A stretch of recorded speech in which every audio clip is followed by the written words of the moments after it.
Detailed classification of numbers में जो हमें आज पढ़ना है वो हमारा इंटीजर।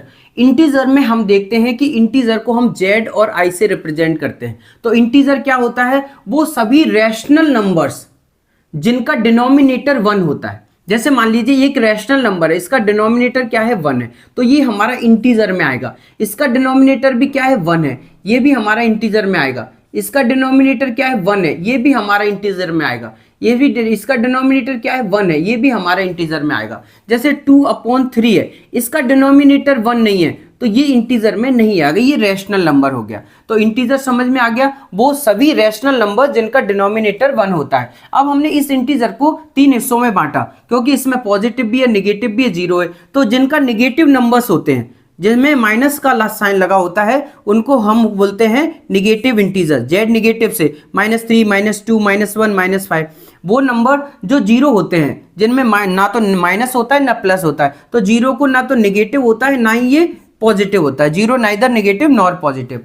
पॉजिटिव नंबर्स, वे नंबर्स जो पॉजिटिव होते हैं, उनको जेड पॉजिटिव से रिप्रेजेंट करते हैं। धनात्मक पूर्णांक संख्या 1 2 3 4, आपको याद आ रहा होगा ये 1 2 3 4 वही नंबर है जो नेचुरल नंबर थे। तो यहाँ पे जो पॉजिटिव नंबर है, धनात्मक पूर्णांक, इन्हीं को ही हम नेचुरल नंबर्स कहते हैं। यही हमारा नेचुरल नंबर होते हैं, जिनको हम एन से रिप्रेजेंट करते हैं। यदि हम इसी नेचुरल नंबर के साथ जीरो को और शामिल कर दें, नेचुरल नंबर प्लस जीरो को कर देंगे, तो ये बन जाता है होल नंबर। होल नंबर को हम W से रिप्रेजेंट करते हैं, 0 1 2 3 4, जिसमें जीरो भी शामिल हो गया, होल नंबर। इसी होल नंबर को हम पढ़ने के लिए और थोड़ा इजी बनाने के लिए और छोटे छोटे हिस्सों में बांटते हैं। पहला है हमारा इवन नंबर्स, जो 2 से डिवाइड हो जाते हैं, 2 4 6 8। दूसरा है ऑड नंबर, जो 2 से डिवाइड नहीं होते, कंप्लीटली डिवाइड नहीं होते, 1 3 5 7। तीसरा है वो नंबर्स जिनके 2 फैक्टर होते हैं, मतलब जो 1 और खुद से ही डिवाइड होते हैं। तो जैसे 2 है, 2 के फैक्टर 1 और 2 है, तो ये 1 से डिवाइड होगा और 2 से ही होगा। जैसे 3 है, 3 के 2 ही फैक्टर है, 1 और 3, तो ये 2 ही नंबर। तो प्राइम नंबर वो होते हैं जिनके 2 फैक्टर होते हैं, 1 एंड इटसेल्फ। दूसरा नेक्स्ट होता है हमारा कंपोजिट नंबर।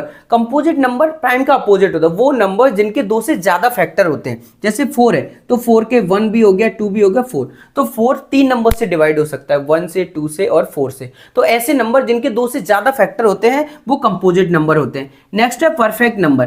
परफेक्ट नंबर वो नंबर होते हैं जिनके फैक्टर आप करेंगे तो उन फैक्टर का सम उस नंबर के डबल के बराबर होता है। जैसे इसके फैक्टर क्या होंगे, 1 2 3 और 6। यदि आप इन सबको जोड़ेंगे तो ये 12 आएगा। मानो इसका डबल आता है, इसका डबल, जो ओरिजिनल नंबर होता है उसका डबल आता है। तो परफेक्ट नंबर आपको याद रखना है 6 28 496, ये 3 परफेक्ट